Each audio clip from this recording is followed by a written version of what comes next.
नमस्कार दोस्तों, स्वागत है आपका आपके अपने YouTube चैनल सफलता की ओर विद वीके में। जैसा कि आपको पता है कि अपनी लास्ट वीडियो में हमने परसेंटेज के कुछ क्वेश्चन डिस्कस किए थे। आज उसी कड़ी में आगे बढ़ते हुए कुछ और क्वेश्चन हम परसेंटेज के करेंगे। आइए देखते हैं परसेंटेज पार्ट 2। परसेंटेज में हमने जो कॉम्पिटिटिव एग्जाम आप लोगों ने दिए होंगे वैसे भी देखा होगा कि पॉपुलेशन के नाम से कोई क्वेश्चन आते हैं।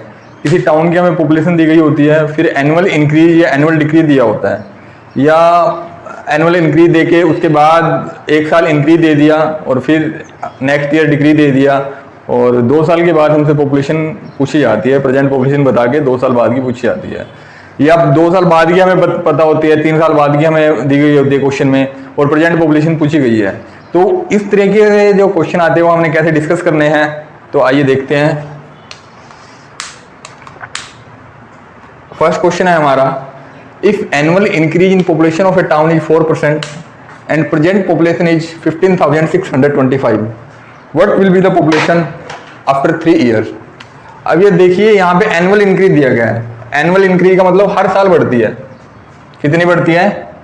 4% बढ़ती है। और प्रेजेंट पॉपुलेशन हमें दे दी 15,625। आफ्टर 3 ईयर की हमसे पॉपुलेशन पूछी गई है। इस तरह के क्वेश्चन में एक बात समझने के लिए मैं बता रहा हूं, बात ध्यान में क्या रखनी है। एनुअल इंक्रीज अगर दे दिया 4% दे दिया, पॉपुलेशन है 100%। अगर परसेंटेज की बात करें इस डिजिट को बोल के, पॉपुलेशन कितनी है? 100%। नेक्स्ट ईयर क्या हो जाएगी? 4% इंक्रीज होने के बाद 104 हो जाएगी। उससे नेक्स्ट ईयर क्या होगा? 4% फिर इंक्रीज होगी। हम गलती क्या कर देते हैं कि फिर 4% इसमें ऐड कर देते हैं, बट यहां ये नहीं होगा। 4% जो इंक्रीज होगा ना, 104 में 4% इंक्रीज होगा, फिर जो थर्ड ईयर में, सेकंड ईयर में जो भी पॉपुलेशन होगी इसमें 4% इंक्रीज होगा, और फिर हमें फाइनल पॉपुलेशन का पता लगेगा कि कितनी 3 साल के बाद पॉपुलेशन कितनी है। तो इस क्वेश्चन को डायरेक्टली कैसे करेंगे हम? प्रेजेंट पॉपुलेशन 15,625,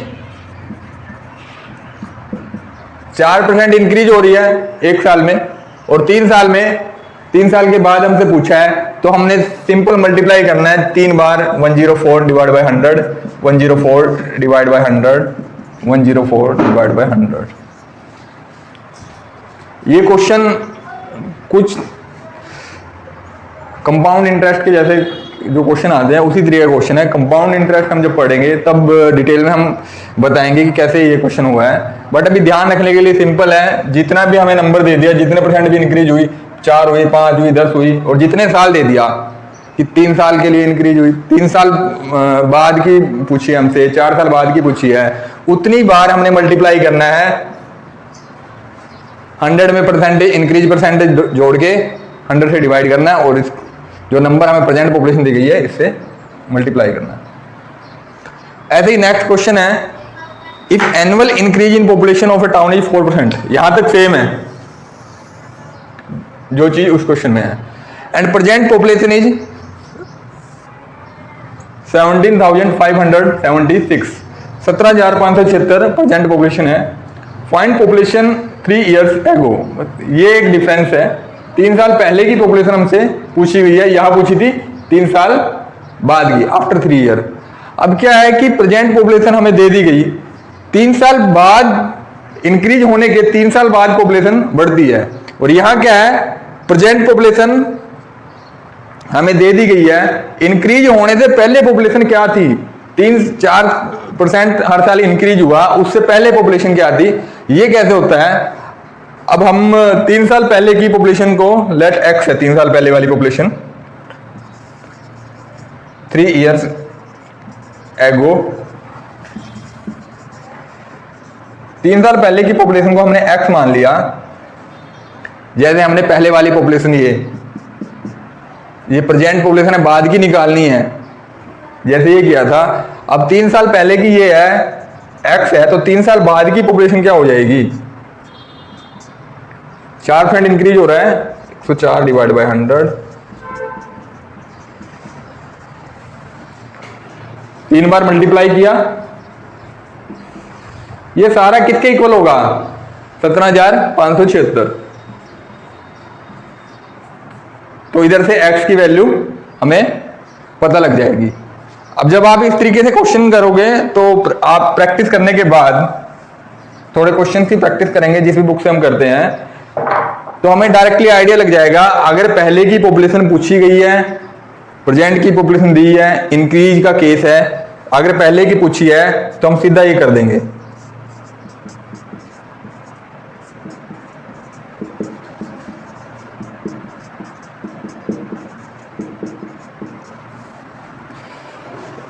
और अगर पहले की दी गई है, बाद की पूछी है, तो ये केस बनेगा।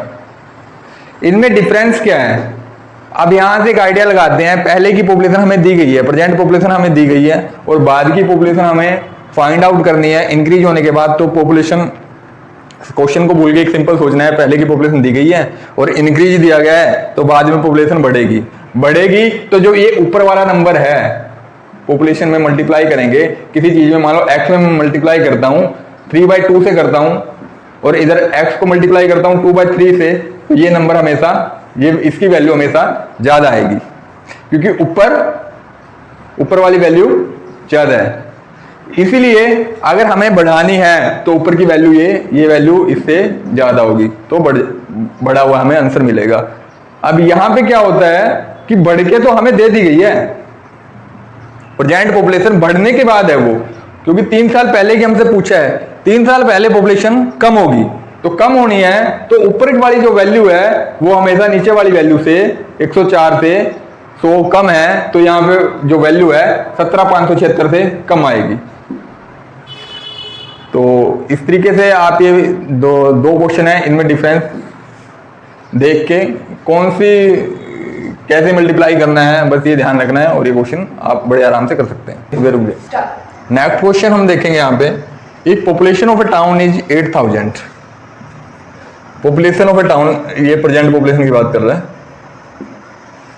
If it increase by 10% during first year, पहले साल में 10% पॉपुलेशन इंक्रीज हो जाती है, and by 20% in second year, दूसरे साल में पॉपुलेशन 20% बढ़ जाती है, find population after 2 year. Present population दे दिया हमें 8,000, पहले साल में बताया कि 10% पॉपुलेशन बढ़ी है, दूसरे साल में बताया कि 20% पॉपुलेशन बढ़ी है, तो 2 साल बाद की पॉपुलेशन हमसे पूछा गया है। अब जो क्वेश्चन, नेक्स्ट क्वेश्चन है हमारा, if population of a town is 8,000, 8,000 है पॉपुलेशन टाउन की, if it increase by 10% during first year, पहले साल में 10% बढ़ जाती है, and by 20% in second year, find the population after 2 year. पहले जैसे क्वेश्चन किया था, पहले जो इंक्रीज हुआ था वो सेम दे रखा था हमें कि 4% इंक्रीज हो रहा है, एनुअल इंक्रीज, हर साल 4% बढ़ रहा है। अब यहाँ पे क्या दे दिया, पहले साल में 10% बढ़ रहा है पॉपुलेशन, अगले साल में पॉपुलेशन बढ़ रही है 20%, और 2 साल के बाद हमसे पॉपुलेशन पूछा है। तो प्रेजेंट पॉपुलेशन 8,000 है, तो पहले की तरह 8,000 मल्टीप्लाई बाय, पहले साल में 10% बढ़ रही है, 100 से कितनी हो जाती है 110, मल्टीप्लाई बाय 110 डिवाइड बाय 100। दूसरे साल में क्या होता है 20% बढ़ती है, 100 से कितनी हो जाती है 120, मल्टीप्लाई बाय 120 डिवाइड बाय 100। ये करेंगे तो क्वेश्चन हम इजीली सोल्व कर लेंगे। ऐसे ही इसी क्वेश्चन में इसी तरीके से क्वेश्चन पूछे जाते हैं, बट एक चेंज आ जाता है कि यहाँ पे जो हमसे दोनों बार इंक्रीज हुआ है ना, यहाँ पे बोल देते हैं, क्वेश्चन में बोल देते हैं, थोड़ा हाईलाइट कर रहा हूँ, ध्यान देना इस बात को, and decrease by 20% in second year. Same question है, एक चेंज किया है कि पहले साल में 10% बढ़ती है पॉपुलेशन और दूसरे साल में 20% पॉपुलेशन कम हो रही है, तो 2 साल के बाद पॉपुलेशन क्या है वो हमसे पूछा गया है। तो ये कैसे हम सोल्व करेंगे, 8,000 पहले साल में तो बढ़ रही है, 100,000 मल्टीप्लाई बाय, पहले साल में क्या है 10% बढ़ रही है, 100 से कितना हो जाता है 110, मल्टीप्लाई बाय 110 डिवाइड बाय 100। दूसरे साल में क्या है, जो ये खास चीज़ हमें दे दी, डिक्रीज बाय 20%, अब इंक्रीज नहीं है डिक्रीज हो रहा है, तो 20% डिक्रीज हो रही है, 100 में से 20% डिक्रीज हो जाता है तो 80 बचता है, मल्टीप्लाई बाय 80 डिवाइड बाय 100। ये करेंगे, इसको सोल्व करेंगे तो हमें इसका आंसर मिल जाएगा। अगर डिक्रीज हमें दे दिया गया है तो कोई अलग फॉर्मूला नहीं लगता, कोई अलग घबराने की जरूरत नहीं है, कुछ सोचने की जरूरत नहीं है। जैसे बढ़ने में 100 में से बढ़ा देते हैं हम, यहाँ पे बढ़ा था तो 100 से बढ़ा दिया, 100 से 10 बढ़ा दिया 110। यहाँ पे अगर घटा है, पॉपुलेशन कम हुई है तो 100 में हमने कम कर दिया, 100 में 20 कम कर दिया तो क्या बना 80। तो बस ये ध्यान रखना है और बड़ा इजी क्वेश्चन है, ये हम बिल्कुल आराम से कर सकते हैं।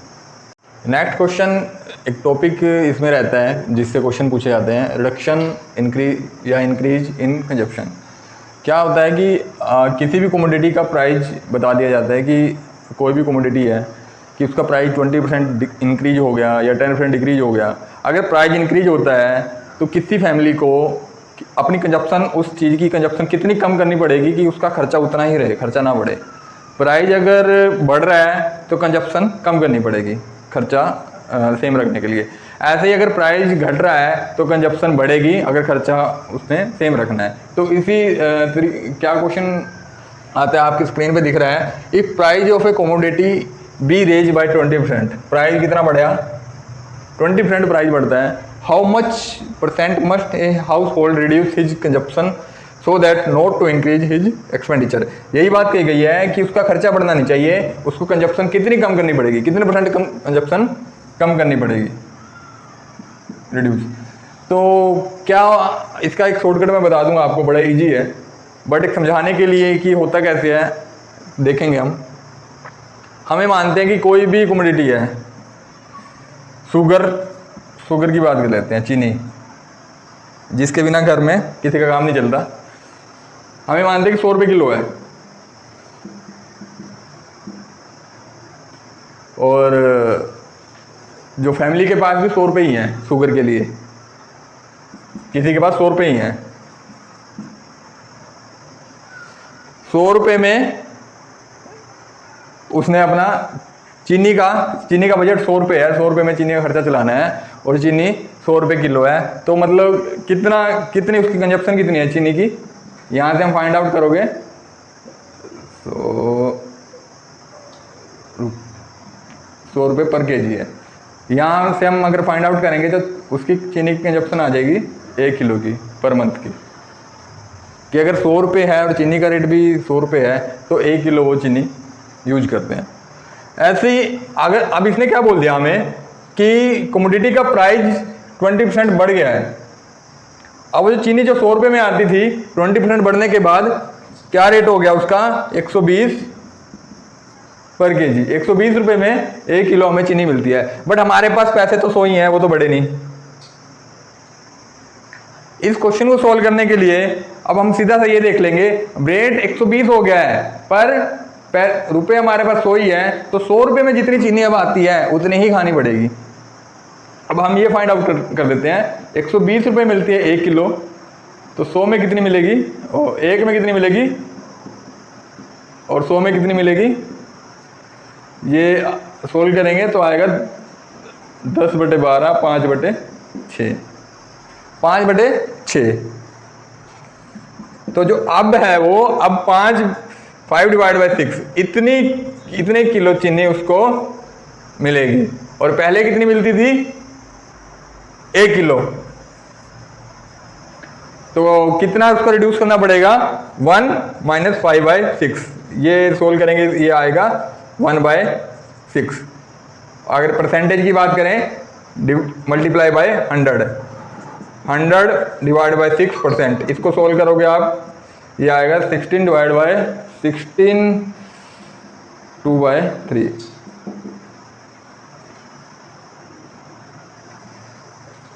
बड़ा लंबा सा क्वेश्चन लग रहा होगा आपको, मैं फिर भी एक बार समझाने के लिए रिपीट कर देता हूं कि होता कैसे है। किसी भी कमोडिटी का रेट 20% बढ़ जाता है, अगर रेट बढ़ रहा है, खर्चा उसने इंक्रीज नहीं होने देना अपना, तो उसको सिंपल सी बात है उसकी कंजप्शन कम करनी पड़ेगी। मैं मानता हूं कि शुगर हमने एग्जांपल लिया था कमोडिटी का, अगर 100 रुपये किलो चीनी आती है और हमारे पास भी 100 रुपये ही है खर्च करने के लिए, तो हम 1 किलो चीनी खाते हैं। अब क्या हुआ कि 20% उसका रेट बढ़ गया, 20% रेट बढ़ गया तो 100 से कितनी होगी 120 होगी, 120 रुपये किलो होगी, बट हमारे पास अभी भी 100 रुपये ही है, ये बढ़े नहीं है। अब हमें देखना क्या है कि 100 रुपये में जितनी चीनी आती है, स्टॉप,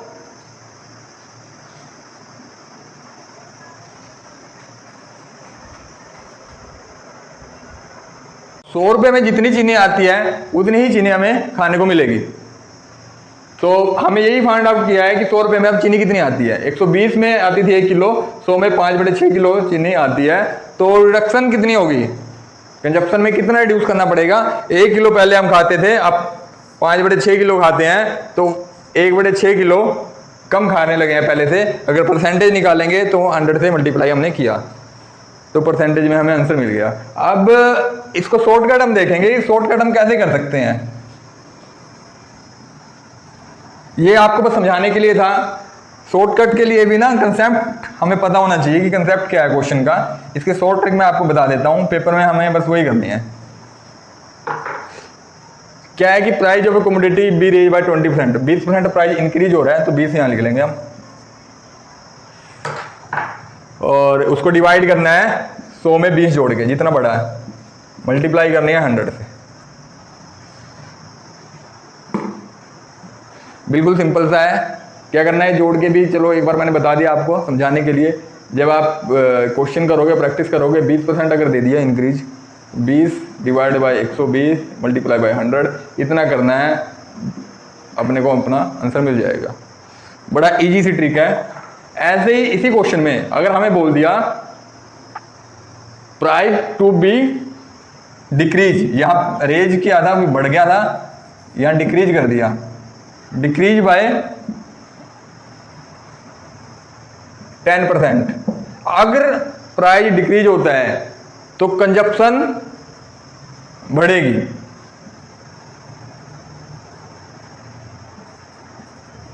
दोनों क्वेश्चन में डिफरेंस देखना है हमने। प्राइस अगर बढ़ जाता है तो खर्चा नहीं बढ़ाना, तो कंजप्शन हमें घटानी पड़ेगी। प्राइस अगर घट जाता है और खर्चा हमें कम नहीं करना, खर्चा उतना ही रहना चाहिए।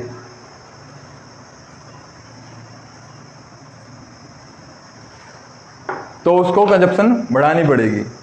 तो 10% ये है क्या, 10% लिखना है हमें, सॉरी 10 लिखना है, divide by 10 minus, sorry 100 minus 10 multiply by 100। क्या आ गया ये, 10 डिवाइड बाय 90 गुणा 100। ये करेंगे तो आपको आपका आंसर मिल जाएगा। 10 है ये, 10 यहाँ लिखा, फिर 100 में से 10 माइनस करके जो आता है वो यहाँ लिखा, 100 से गुणा कर दिया। बड़ा इजी सा क्वेश्चन है, बड़ी सिंपल सी ट्रिक है। बस आपको जो मैंने पहले बताया था वो समझाने के लिए बताया था। पेपर में बस आपने यही करना है, इतना करेंगे आपको आपका आंसर मिल जाएगा। Next question, A salary is 25% more than that of B, how much percentage B salary less than that of A. A की सैलरी हमें बता दी गई है कि 25% ज़्यादा है बी की सैलरी से, और अब हमसे पूछा गया कि बी की सैलरी कितने % लेस होगी ए की सैलरी से। सिंपल सा देखने में लग रहा है कि अगर ए की 25% ज़्यादा है तो बी की भी 25% कम होगी।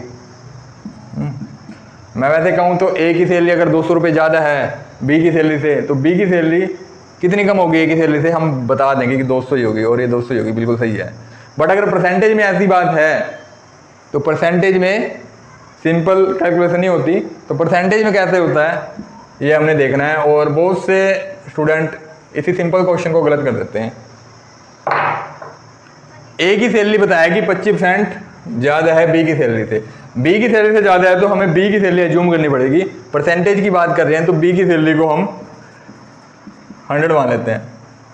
ए की सैलरी कितनी हो जाएगी, 25% ज़्यादा है तो 100 का 25% हम निकाल लेंगे, 25 आएगा।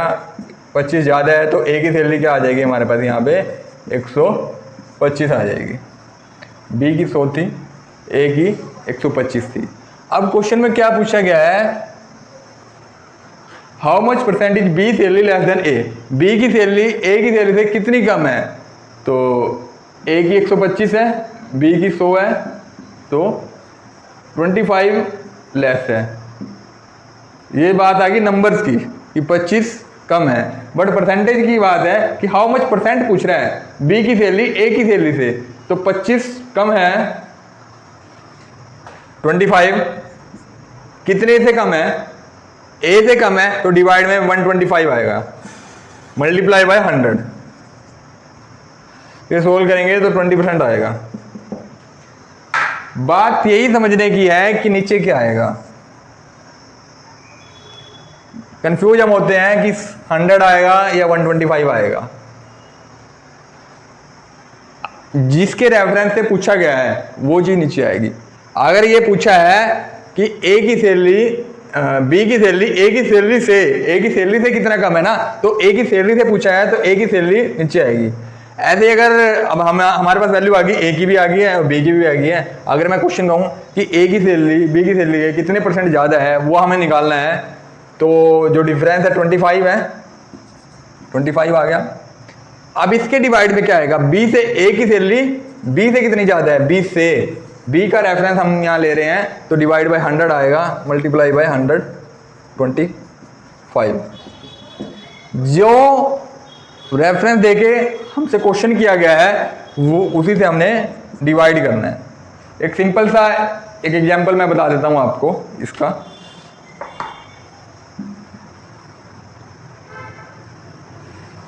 दो स्टिक है हमारे पास,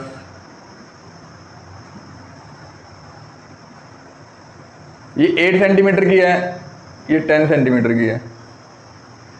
अब ये छोटी है ये बड़ी है, कितनी छोटी बड़ी है, 8 और 10, 2 सेंटीमीटर का डिफरेंस है। ये 2 सेंटीमीटर छोटी है, ये 2 सेंटीमीटर बड़ी है। अगर क्वेश्चन आ गया, ये स्टिक है हमारी ए, ये स्टिक है बी, क्वेश्चन ये आता है कि जो स्टिक ए है बी से कितनी छोटी है, बी से, तो 2 डिवाइड बाय 100 कितने परसेंट छोटी है, 2 डिवाइड बाय 10 इंटू 100। अगर क्वेश्चन ये आ जाता है कि जो स्टिक बी है स्टिक ए से कितनी बड़ी है, 2 डिवाइड बाय 8 इंटू 100। ये स्टिक वाले एग्जाम्पल से वैसे क्वेश्चन क्लियर हो जाएगा आपको। ठीक है दोस्तों, आशा करता हूँ कि आज वाली वीडियो आपको पसंद आई होगी। आपके जो सुझाव हैं वो कमेंट बॉक्स में ज़रूर लिखिएगा। आने वाले दिनों में इस टॉपिक पे और वीडियो हम डालेंगे, तो जल्द ही कोशिश ये रहेगी कि हमारी जो पार्ट 2 की वीडियो के बाद पार्ट 3 की वीडियो भी आपको बहुत जल्दी दें। आप लाइक करते रहिए, सब्सक्राइब करते रहिए। Thank you.